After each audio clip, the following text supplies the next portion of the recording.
Gue percaya sabotase terbesar dalam hidup kalian adalah yang namanya limiting belief, ya, atau keyakinan dalam diri kalian sendiri. Ini adalah satu hal yang gue pribadi paling benci dari edukasi tradisional, yaitu mematahkan ya limiting belief ini. Contohnya apa? Anak SD yang nggak ngerti matematika karena gurunya nggak bisa ngajar. Gurunya lalu ngomong, kamu nggak pintar matematika. Dan anak ini punya limiting belief di dalam otaknya, saya tidak bisa matematika, saya tidak bisa akuntansi, saya tidak bakat olahraga. Padahal kita tahu semua manusia itu punya potensi untuk menjadi hebat. Asal dibimbing dengan cara yang baik, dengan guru yang bisa mengajar dengan baik. Merubah limiting belief ini merupakan hal yang krusial kalau kalian mau merubah hidup kalian. Jadi mungkin kalian masih punya limiting belief. Oh, saya itu bukan salesman yang baik. Saya kayaknya di depan kamera kurang baik deh. Ada yang bilang misalnya nih, aduh saya nggak terlalu cocok lah ngomong di depan kamera. Itu adalah contoh dari limiting belief. Oh, saya memang kayaknya nggak pinter deh angka investasi, laporan keuangan secara fundamental. Kayaknya saya nggak akan pernah bisa. Itu adalah contoh persis dari limiting belief yang harus kalian bunuh. Untuk menjadi pribadi yang memiliki komitmen, ya komitmen ini penting ya. Kalau kita mau kerja serius. Kita mau jadi salesman yang terbaik, kita jadi salesman yang terbaik. Apapun caranya, apapun latihannya. Kita mau jadi content creator yang paling terkenal, kita lakukan apapun caranya, bagaimanapun caranya, sekeras apapun kita bekerja. Ini adalah komitmen yang kita pegang sama diri kita sendiri. Tapi komitmen itu lahirnya dari mana? Komitmen lahir dari kita punya conviction atau keyakinan terhadap diri kita sendiri. Jadi nggak bisa nih, kita mulai sekolah ini, kalian mulai belajar sini, kalau masih ada limiting belief. Maksudnya kosongin gelas adalah apa? Buang semua pemikiran bahwa saya nggak bisa A, saya nggak bisa B, saya nggak bisa C. Oh, saya cocoknya cuma ya jadi pekerja aja. Memang ditakdirkan hidupnya seperti ini. Tidak. Itu adalah limiting belief yang akan gue patahkan di video kali ini. Ini adalah tips dalam hidup. Aksi yang berbeda akan menghasilkan result yang berbeda. Gue ulangi sekali lagi. Aksi yang berbeda akan menghasilkan result yang berbeda. Mungkin kalian ada yang bingung, maksudnya apa? Kalau kalian mau merubah hidup kalian, let's say hidup kalian sebuah timeline ya. Yang kalian harus lakukan adalah sebuah aksi yang konsisten. Contohnya, kalian decide nih, oke, saya mau belajar di sekolah jalanan ini. Saya benar-benar mau belajar, saya mau komitmen belajar. Setiap hari saya akan luangkan waktu saya 30 menit sampai 1 jam secara konsisten. Itu adalah komitmen yang kalian bikin. Dari komitmen tadi yang kalian bikin ke diri kalian sendiri, itu berubah jadi sebuah aksi. Setiap pagi kalian bangun tidur, kalian luangkan 30 menit sampai 1 jam untuk belajar. Bahkan ulang lagi materinya, catat apa yang kalian bisa pelajarin. Jangan kalian cuma angin-anginan ikutin nih. Oh, cuma ngerasa mau sukses, tapi nggak mau ada usahanya. Mau sukses, penontonnya masih terdistraksi sama yang lain. Jangan cuma jadi orang yang angin-anginan dan orang yang cuma setengah-setengah. Itu percayalah hidup kalian nggak akan pernah kemana-mana. Ini cerita tentang 2 orang Vietnam yang ditembak di penjara yang terkenal namanya Hoa Lo Prison. Dari 2 orang ini mereka dirantai sama-sama ke beton, disiksa, dipukuli. Satu itu akhirnya dia bunuh diri karena nggak tahan. Yang satu lagi nggak bunuh diri sampai di ujung akhirnya. Perbedaan antara 2 orang ini apa? Yaitu belief atau kepercayaan terhadap dirinya sendiri. Dia percaya akan greater cause. Dia nggak mau mengambil nyawanya sendiri. Itu perbedaannya. Kepercayaan itu bisa membuat suatu orang menjadi hebat, tapi juga itu adalah pedang mata 2. Kepercayaan bisa juga menghancurkan hidup orang sampai bunuh diri. Dengan dia percaya dia adalah manusia yang nggak berguna di dunia ini. Dia percaya adalah, saya seorang pecundang yang nggak akan pernah bisa sukses. Itu limiting belief. Sedangkan kalau kalian percaya, suatu saat saya pasti bisa punya hidup yang saya impikan. Maka percayalah, dunia ini akan kasih exactly apa yang kalian minta. Ini adalah contoh limiting belief. Misalnya kita ditipu sama partner bisnis kita sendiri. Ditipu sama rekan bisnis, atau kita coba yang lain. Misalnya kalian gagal dalam berjualan. Kalian jualan ditolak. Satu sisi misalnya ditipu partner. Kalian bisa punya kepercayaan bahwa ya dunia ini jahat ya sama saya ditipu sama partner bisnis saya sendiri. Itu adalah limiting belief kalian. Sedangkan kalau kalian switch ya, itu kayak pedang mata 2. Kalian tuker aja. Kalian pikir, oh iya ya, saya memang ditipu sama partner, tapi saya bisa melakukan lebih baik hal di sini. Oh, apakah ini mungkin sebuah pelajaran? Apakah ini mungkin sebuah batu loncatan?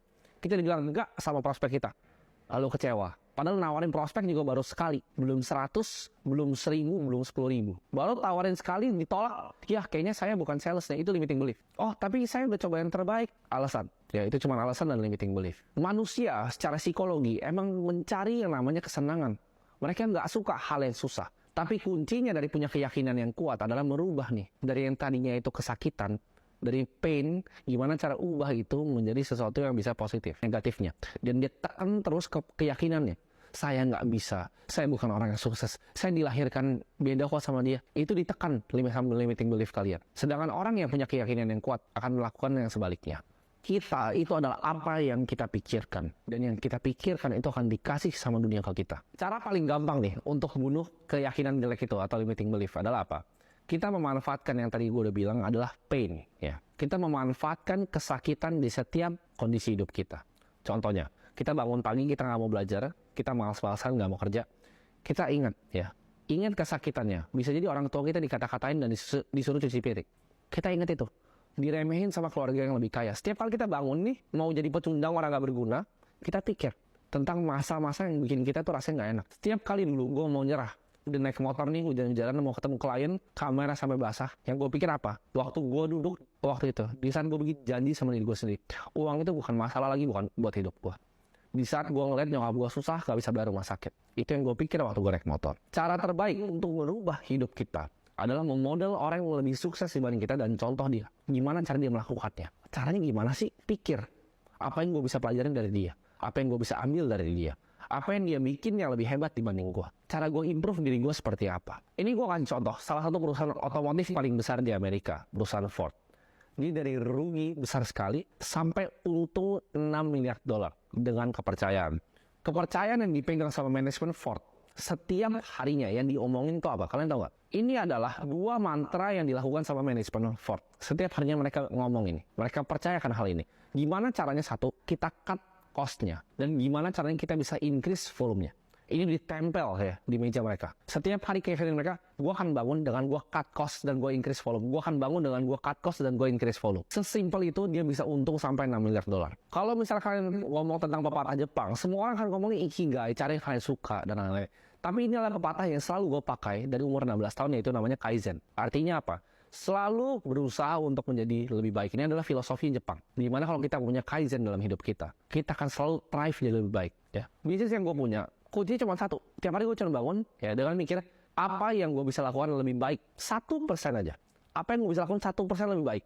Dari bisnis gue, dari diri gue, dari relationship gue, dari hubungan gue sama keluarga. 1% aja. Itu merubah semua hidup gue. Dengan cara pandangan pikiran Kaizen itu. Kalian berjanji ya, selama beberapa mungkin bulan ke depan, 3-6 bulan ke depan, kalau kalian mau ya hidup kalian berubah. Kalian janji sama diri kalian sendiri untuk berubah 1% aja. Dari 2 bidang ini. Ya, yaitu ilmu atau knowledge dan skill kalian. Tonton modul setiap hari, coba praktek setiap hari. Coba asah skillnya setiap hari. Kalau kalian benar-benar janji sama diri kalian dan lakuin 110% yang kalian bisa, ya. Jadi jangan cuma bangun tidur dan ngerasa males. Jangan cuma bangun tidur dan aduh nggak tahu nih hari ini mau ngapain. Kalian pikir, gue akan lakukan yang terbaik yang gue bisa lakukan untuk improve 2 area tadi dari hidup gue. Satu adalah ilmu gue mau jadi tambah pintar setiap harinya. Dan gue akan kerja keras untuk dapetin hal ini. Dan gue akan improve skill gue. Di skill-skill yang gue nggak punya. Jangan jadi orang sombong yang ngerasa kalian udah bisa semuanya. Setiap orang kaya sampai sekarang mereka suka membaca. Mereka suka cari ilmu. Mereka gali terus ilmu secara dalam. Untuk improve knowledge-nya terus, investasi leher kata seperti yang kalian lakukan sekarang. Dan improve skill kalian dengan praktek. Jadi jangan cuma leher kata sendiri, tapi barengin dengan praktek dan hidup kalian akan berubah. Dan manfaatkanlah justru orang-orang yang mencemooh kalian, yang menganggap remeh kalian, itu sebagai bensin bahan bakar kalian untuk justru menjadi lebih sukses dibanding mereka semua.